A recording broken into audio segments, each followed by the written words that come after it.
A paz do Senhor. Deus abençoe você. Bem-vindo ao canal do Porta do Reino. Eu sou Fernando Andreucci. Estou hoje com Geilson Fergus, que tem ministério pastoral e que falará de um tema muito interessante: paternidade. É isso, Geilson? Isso mesmo. É, Isso legal. aí. Geilson, por que é importante o tema paternidade dentro do contexto da fé? Olha só, criar filhos hoje é mais do que difícil. É um desafio enorme, por uma série de coisas. Mas o importante é que a paternidade, ela está descrita biblicamente, e muitos pais, em meio às tarefas, em meio a tanta coisa que o pai tem que cuidar, tratar, ser um provedor, trabalhar, ele acaba perdendo o panorama global e perdendo por que ele precisa construir aquilo, o motivo, a razão e o propósito. Porque são tantas coisas para cuidar.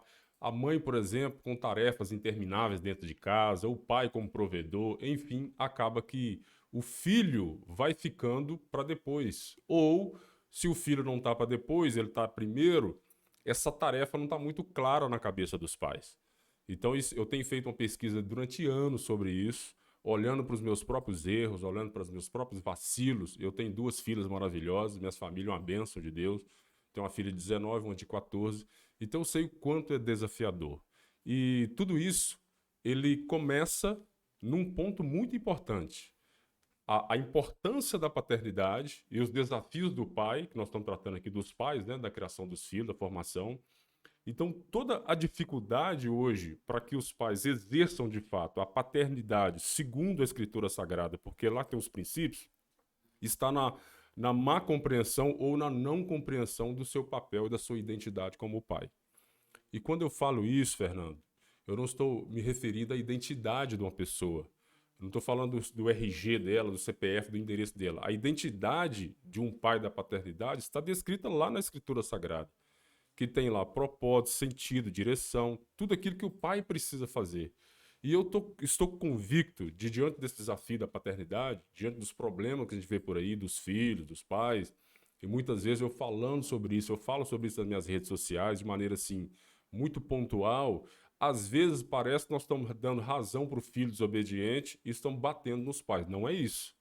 Não é isso, porque o exercício da paternidade de uma criança, ela reclama por si só, a natureza humana reclama por alguém que a lidere, por alguém que a instrua, por alguém que dê a direção para ela. Então, se o filho está naquela fase crítica, porque existe uma fase crítica na criação, na formação dos filhos, que se os pais não souberem exercer a sua própria identidade ali como pais, segundo a Escritura Sagrada, certamente isso vai dar muito problema.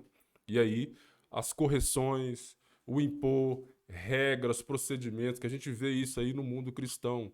Pais estão cheios de regras, cheios de procedimentos, cheios de imposição sobre os filhos, achando que isso aí vai gerar um sentido e significado na alma humana, como Paulo falou lá em suas cartas, que não tem poder contra a natureza humana.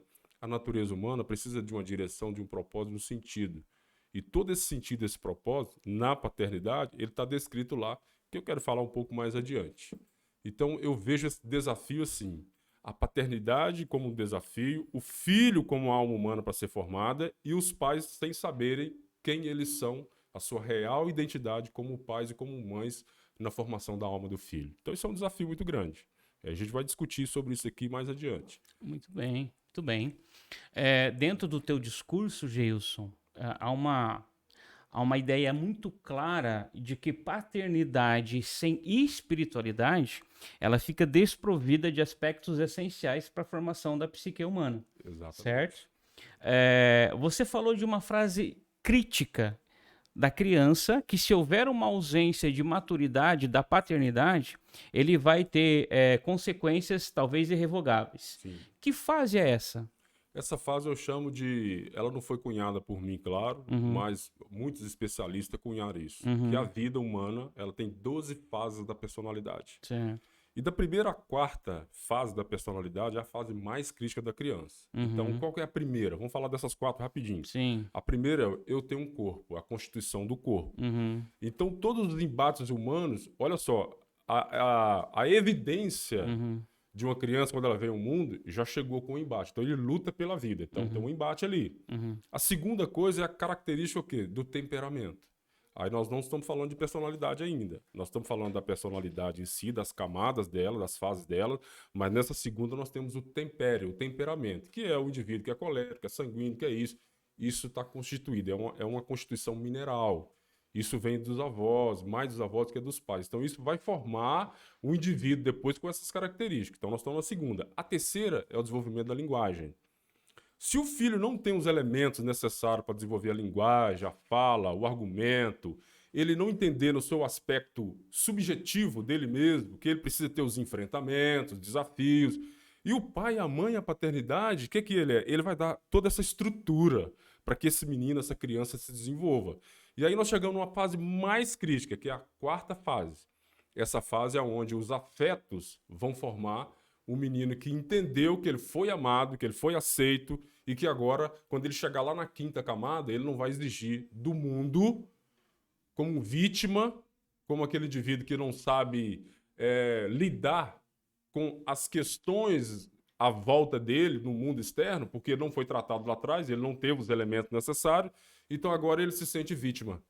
É isso que a gente vê por aí, um monte de vítima, um monte de criança que nas escolas, por exemplo, minha filha estuda, a mais nova, a gente ouve lá, o menino, por exemplo, ele levou um advogado, levou o pai, levou a polícia, porque alguém falou que a letra dele é feia no caderno. Então, o nível que nós estamos tratando hoje é uma coisa muito grave, muito séria. Isso porque lá na paternidade não foi tratado essas coisas de muita importância.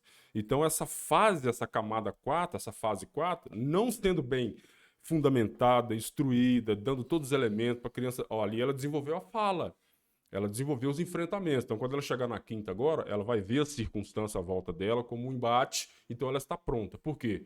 Porque ela não precisa ser amada, ela já se sente mais do que amada e reconhece o amor do pai. Então, a quarta é muito importante no desenvolvimento da criança. E se isso não está bem claro, se não está sendo instruído, não está sendo feito, certamente isso vai gerar problemas irreversíveis lá na frente. E aí, se você quiser, eu falo um pouco depois sobre esses problemas que estão evidentes aqui no nosso país, no mundo inteiro, né? São evidentes diante de nós. Coisas que não foram bem feitas, foram fundamentadas, exigiu-se do pai. E aí é importante a gente falar para a nossa audiência aqui, Fernando, nós não vamos crucificar os pais aqui, porque uma vez que eu não sei, tudo bem. A gente vai não eximir o cara das suas responsabilidades, o pai e a mãe. Mas os pais estão nos ouvindo aqui agora, vai ouvir isso aí, que eles atentem para essa formação da linguagem, da fala, do afeto, e que muitas vezes os pais, diante dos conflitos, das dificuldades, eles apelam para agressão física, agressão verbal. Então o filho está o quê? Coagido, o seu poder criativo, a sua capacidade de desenvolvimento intelectual está reprimida, e isso lá na frente, a conta não vai fechar, vai gerar um problema muito sério. E pais com muitas boas intenções demais em tentar corrigir seus filhos, eles vão ver que aquilo ali não faz nenhum sentido. E vão cobrar do filho uma coisa que o filho não tem capacidade de dar. Então isso é muito sério que nós estamos tratando aqui agora. Nós nem entramos ainda na paternidade. Nós estamos só pincelando ainda. Muito bem, Gilson. Nós estamos lidando com uma geração chamada de Nutella, né? E que se caracteriza pelo vitimismo.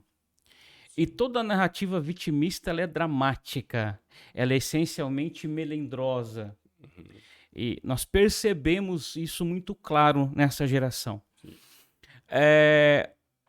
Me parece que há uma luta na educação dos filhos, primeiramente na relação com a psique, né? Então nós estamos dizendo de pais que ignoravam, ou seja, ignorar é não saber que não sabe, elementos fundamentais para a educação e que por ignorar esses elementos, eles acabaram por criando seres humanos doentes, com patologias graves, instauradas na sua psique, com crise de valor próprio, de autoestima, de significado e de sentido.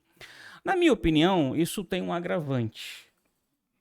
Não bastasse a complexidade da natureza humana, a cultura hoje é inimiga do lar, né?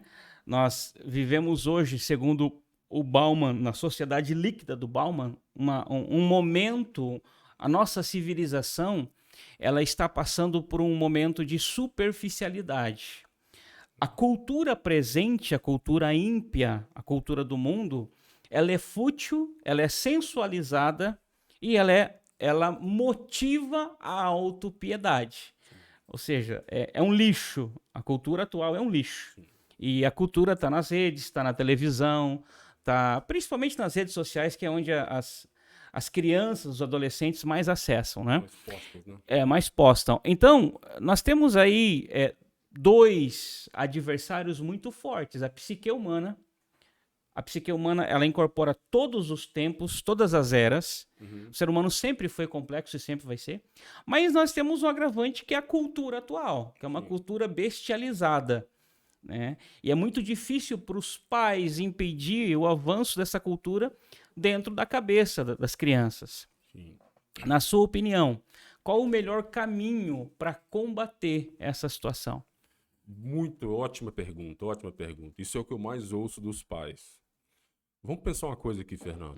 Se nós pensarmos que a palavra de Deus, a narrativa do Evangelho, tem para nós tirarmos os nossos filhos do mundo, para que eles não experienciem isso, nós estamos contrário ao propósito de Deus na nossa vida. Sim. Porque Jesus falou que no mundo nós teríamos aflições, tem bom ânimo que eu venci o mundo. Sim. Então existe uma guerra travada. Essa guerra tem duas dimensões. O pecado original do homem, que está enraizado no coração do homem, essa é a primeira guerra. Porque o homem é inclinado a gostar de coisas que Deus não aprova. Então até aí tudo bem. Tudo bem no sentido assim, vamos entender esse primeiro ponto. E o segundo ponto é essa guerra lá fora no mundo. Então qual que é o nosso papel de pai? Uma vez nós estamos falando de paternidade aqui, desse bate-papo muito maravilhoso aqui, muito importante. Qual que é o papel do pai, ao meu ver, diante de tudo isso que você descreveu com muita sabedoria aí, que realmente está acontecendo?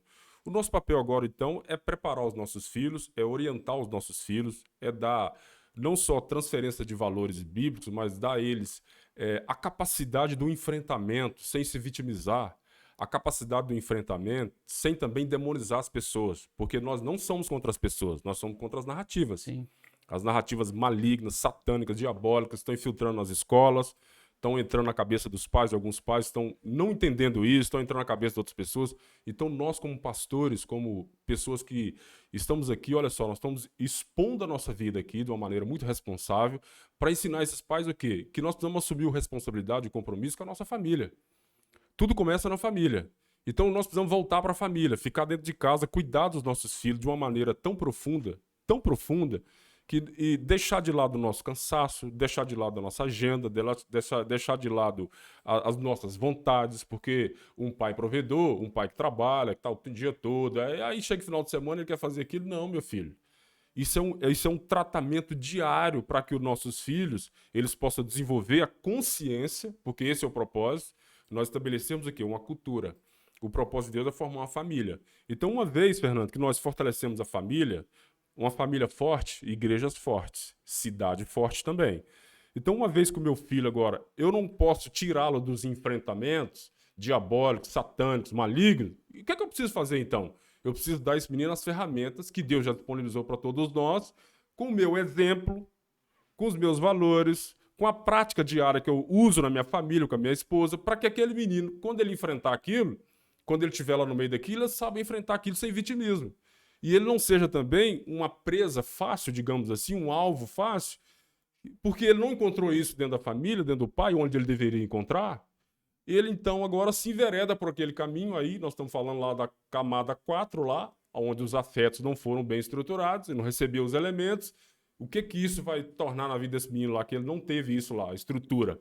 Ele vai, então, ter um vazio muito grande instalado na alma dele, o vazio vai acompanhar, então ele vai tentar suprir esse vazio agora, entrando no caminho da luxúria, do sexo livre, da droga, de tudo. Então, você vê aí a maioria de famílias aparentemente boas e de filhos que têm condições, têm dinheiro, têm tudo, e tá aí, ó, enveredado nas drogas, na luxúria, no sexo livre, aquilo é um sintoma. Não é o problema, não é a raiz do problema, não é a causa ainda, é um sintoma. É um sintoma que muitas coisas foram feitas, mal fundamentadas, e agora esse é o preço. Porque todo exercício de arbítrio tem uma consequência. É a consequência, então. E aí, o que é que nós precisamos fazer aqui?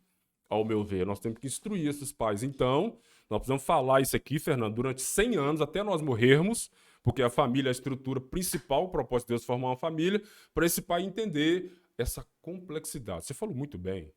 A personalidade humana é complexa. Então, nós estamos falando aqui de personalidade, nós temos comportamento, nós temos temperamento, nós temos psique, nós temos a alma, nós temos glândula, nós temos um monte de coisa. Nós temos a espiritualidade, temos os princípios. E como nós vamos agora juntar isso tudo agora e aplicar isso à nossa vida? Sendo responsáveis. Entendendo qual é o nosso papel de pai.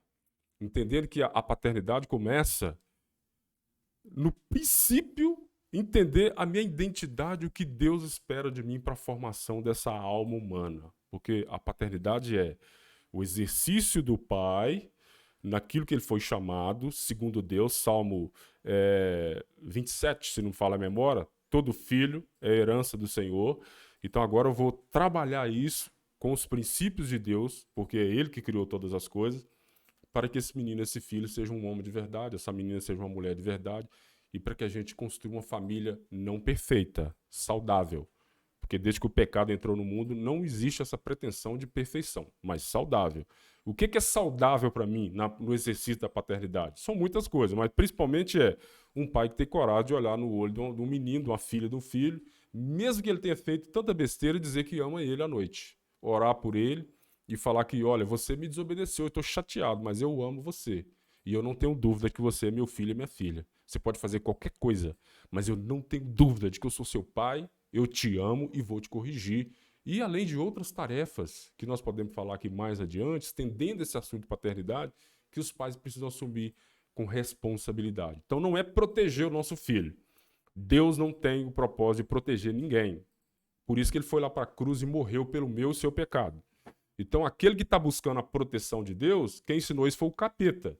Foi o diabo que ensinou isso, porque o diabo chegou lá para Jesus em Mateus capítulo 4 e falou para ele, ó, é o seguinte, pula daí, sai desse jejum aí, pula daí, porque aí eu vou te dar todo o reino. Ou seja, nega a sua identidade de filho. Você está aí, passando fome, transforma essas pedras em pães. Então o diabo tira o princípio e coloca o fim. Então se a gente pensar que a nossa espiritualidade é para proteger o nosso filho, nós estamos completamente enganados, nós estamos fazendo o papel do diabo. Eu estou sendo um pouco duro aqui? Não, estou sendo realista. Porque a gente tem que parar com essa conversa de pensar que Deus está querendo proteger as pessoas. Ele não precisa proteger mais porque ele já enviou o Consolador. Se ele precisasse proteger alguém, Fernando, ele protegeria Paulo e Silas, que estavam apanhando lá de madrugada para ter pregado o evangelho. Então nós estamos vivendo uma geração do jeito que você falou, porque parece que ninguém está ensinando essas coisas. Parece que ninguém está falando sobre o evangelho de verdade. Então vamos parar com essa palhaçada, né? Vamos procurar outra coisa para fazer ou nós vamos aprender o que é verdade, porque o convite do evangelho é morte, é entrega. Não é isso que a gente está vendo por aí. Então, é isso aí mais ou menos que eu tenho para dizer, senão eu vou ficar falando muito. Fica à vontade, Fernando. Muito bom te ouvir, Geilson. O discurso do Geilson me lembra Friedrich Nietzsche. Aquilo que não me mata me deixa mais forte, né? E, infelizmente, nós estamos numa geração onde estão se constituindo filhos e filhas frágeis, psicologicamente, até fisicamente. E uma mente frágil fazendo frente a uma cultura sensualizada, com pornografias no sexo livre, não dá bom, né, Geilson? Não dá bom. O Geilson está dizendo que expressões de amor, proximidade, palavra da Bíblia Sagrada e partilha de afetos são elementos fundamentais para a criação de uma mente saudável. É isso aí. Então, nós que temos princípios bíblicos como condutores de nossa vida, precisamos nos atentar para esse apelo do Evangelho. A nossa geração está sendo bombardeada por heresias, futilidades e impiedade. É preciso empregar, sim, expressões de amor, sabedoria, proximidade, para blindar a mente dos filhos, né? Eu penso que é isso que você está nos dizendo. O que as igrejas, na sua opinião, Geilson, têm feito hoje para fazer frente a essa realidade tão desastrosa? Quase nada. Não quer dizer que não tem ninguém fazendo. Como eu não sou o Google, eu não tenho o algoritmo das pessoas na minha mão, para dizer de maneira pontual que, olha, esse está fazendo, não é a nossa Sim, pretensão aqui. sim. Mas eu tô na igreja, eu sirvo a igreja há 24 anos, Fernando. Um Há bom tempo. 24 anos. Eu tenho 24 anos que eu sirvo a igreja brasileira com muito amor, com muita graça. Deus me chamou para isso. E eu tenho visto, assim, que nós estamos cada vez mais, a igreja, ela tem dois problemas gravíssimos. Nós vamos responder essa pergunta de maneira mais pontual, mas vamos Sim. pensar uma coisa aqui. Quando fala da igreja, a igreja de Cristo, ela é formada por pessoas imperfeitas, ela é formada por pessoas equivocadas, mas uma coisa é um erro que eu cometo, outra coisa é eu permanecer na negligência. Então Deus está punindo de alguma maneira, que eu não sei, que eu faço ideia quando eu olho para as 7 igrejas do Apocalipse ali, mas uma coisa é verdade, a igreja está fazendo quase nada. Por que quase nada? Porque o grande problema da igreja brasileira, no nosso contexto, são duas coisas que eu vou falar agora, é distração e conveniência. Ela está distraída com o propósito para o qual ela foi chamada, e é isso aí, é importante salientar que eu estou falando da liderança, que Jesus ensinou isso, Paulo ensinou isso lá, Tiago ensinou isso. O meu compromisso aqui agora, nesse momento, é pontuar para a liderança, para pastores, líderes que estão à frente do ministério. O povo que está lá ainda não, mas vamos lá. A distração, porque está descumprindo, é um despropósito tudo que eles fazem, na maioria das vezes. Então isso vai gerar o quê? Uma confusão. Isso não é uma crítica só que eu estou falando. Eu estou pontuando coisas principiais, coisas importantíssimas que fazem parte, que norteia a igreja de Cristo que está lá na Escritura Sagrada. Então pensa comigo, Fernando. Você deve ser um cara empreendedor também. Nós nos conhecemos tem pouco tempo. Sim. Então pensa você na empresa, você tem ali os seus papéis, tem ali a sua função, tem ali o seu propósito e você distrai daquilo. Você se distraindo vai aumentar o quê? Problemas que não foram resolvidos, vai acumular, e aí você acaba fazendo coisas que não deveriam. Pior ainda, você se ocupa, investe energia aonde não deveria investir porque você perdeu o espectro, você perdeu a prospecção do negócio. A segunda, que é mais grave, que eu falei, que é a conveniência. Ou seja, a gente vê por aí tanta coisa, né? Eu volto a dizer, eu não sou de ontem da igreja brasileira, sou 24 anos servindo na igreja brasileira, então não tenho a pretensão de falar aqui que, mas não, eu só sou um cara que eu tô aí, tem 24 anos e tô vendo esse negócio aí. Sou um cara da tecnologia, tô vendo isso aí, antes de existir muita coisa, então essa conveniência é como se a igreja fosse um fast food. As pessoas estão tão preocupadas em contemplar as necessidades humanas no que diz respeito à carnalidade do que instruir um pai, do que instruir uma família. Até porque muitos nem sabem fazer isso. Então o negócio virou um negócio tão complicado que hoje você faz até hoje você abre vaga para o pastor. O pastor não é chamado mais, ele não tem uma vocação mais. O cara agora ele é um funcionário, como Jesus falou lá em Lucas 10. Olha, o pastor que pastoreia a ovelha ouve a sua voz. Agora, o funcionário é aquele que pula a cerca. Ou seja, ele não tem compromisso com o rebanho. O dia que faltar a grana dele, ele pula fora. Ele não tem coragem de assumir aquilo com responsabilidade, como ele foi chamado. Então, enfim, esse fast food, essa distração que eu falei agora, essa conveniência, a liderança está mais, interessada em servir o estômago das pessoas do que dar o alimento para que o Espírito Santo transforme a mente e transforma a consciência dessas pessoas. E é por isso que tem tanto problema na igreja, problemas os quais eles não conseguem resolver, porque foi criado pela falta de negligência deles, e agora nós estamos diante de um negócio que não tem fim. Não tem fim. E nós não podemos também descansar pensando, mas isso é bíblico, a igreja vai caminhar dessa forma. Olha, só porque é bíblico vai caminhar dessa forma, então tudo bem. Então quer dizer que nós vamos descansar? Então quer dizer que nós vamos deixar o ciclo pegar fogo? Então quer dizer, Fernando, nós não vamos fazer esse podcast aqui com o intuito de instruir a igreja de Cristo, instruir as pessoas, instruir os empresários, instruir os pais, só porque o negócio tende a descambar? Nós vamos deixar o nosso negócio para lá?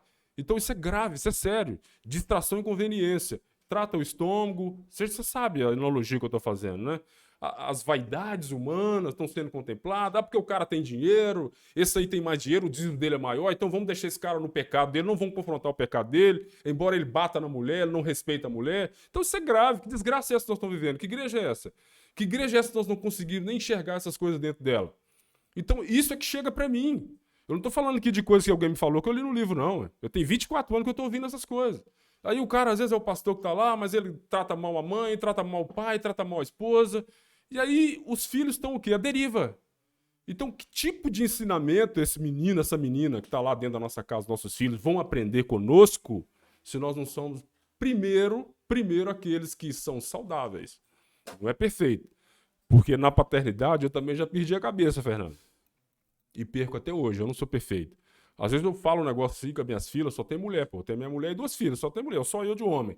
Às vezes eu dou um grito lá e falo uma coisa, eu tenho que voltar atrás e corrigir. Porque eu estou lidando com a moça. E eu falo, ó, papai tava cabeça quente, você não tem culpa, tem que corrigir aquilo. Então eu não sou perfeito, não é essa a questão aqui. Então nós estamos falando de muita coisa, tá vendo? Né? Estamos falando da igreja, falando de várias coisas. Então esse é o nosso desafio. A igreja está fazendo pouco, porque ela está distraída e ela é conveniente por uma série de fatores que nós poderíamos multiplicar isso aqui até o ano que vem. Mas eu acho que eu já deixei mais ou menos aí o que eu vejo de alarmante que precisa ser tratado. Essa liderança, para que eu não fique assim como um cara que está só batendo, né? Essa liderança, ela pode. Deus te chamou, líder. Pastor, Deus te chamou. Você está aí por algum propósito, então Deus te chamou. Meu, vai ler a Bíblia, vai orar, vai pedir a Deus, vai pedir a revelação de Deus para sua cabeça. Vai caminhar um caminho de nobreza para você entender. Vai pedir ajuda, né? Vai pedir ajuda a alguém que está mais à frente, que tem mais experiência, porque na multidão de conselho o plano se estabelece e o sucesso vem. Sucesso no sentido de fazer as coisas justas e boas. Não é certo e errado, tá? Porque certo e errado é relativo. O justo não. O justo é bom para todo mundo. Muito bem. Essa explicação do Geilson traz uma denúncia muito grave. Ele está dizendo aqui, e eu concordo plenamente com ele, que a responsabilidade do desastre cultural em que vivemos hoje, quando eu falo desastre cultural, não é só do ponto de vista bíblico, que é o principal, mas do ponto de vista artístico, de valores. Nós estamos numa cultura naufragada na bestialidade. As músicas, as telenovelas, as produções artísticas. Eu estou falando aqui do mundo cultural. Está no lixo, está na fossa. As músicas de hoje são horríveis, não tem alma, não tem criatividade, não tem valor. Isso para não falar dos princípios cristãos, que são o que mais importam, porque é o que nos conduzirá para a vida eterna. Então, o que Geilson está nos explicando é que a responsabilidade desse desastre é da própria igreja. Exatamente. Uma igreja que não está calcada e focada na saúde da palavra, na revelação de Deus, na Bíblia e nos seus elementos formadores, ela gerou uma sociedade imbecilizada. E é interessante que a única instituição capaz de fazer frente a uma cultura imbecil não é a escola. A escola, ela não tem capacidade nela mesma Sim. de combater a futilidade e o pecado. Verdade. Porque ela faz parte do sistema. A igreja, sim. A igreja de inspiração divina, a igreja de Cristo, a igreja militante é a única instituição capaz de trazer a saúde psicológica, a dignidade, a hombridade para esta geração. Então, pastores, líderes religiosos, você que tem chamada do Senhor para pastorear ovelhas, está na sua mão a missão de resgatar a verdadeira identidade da nossa geração.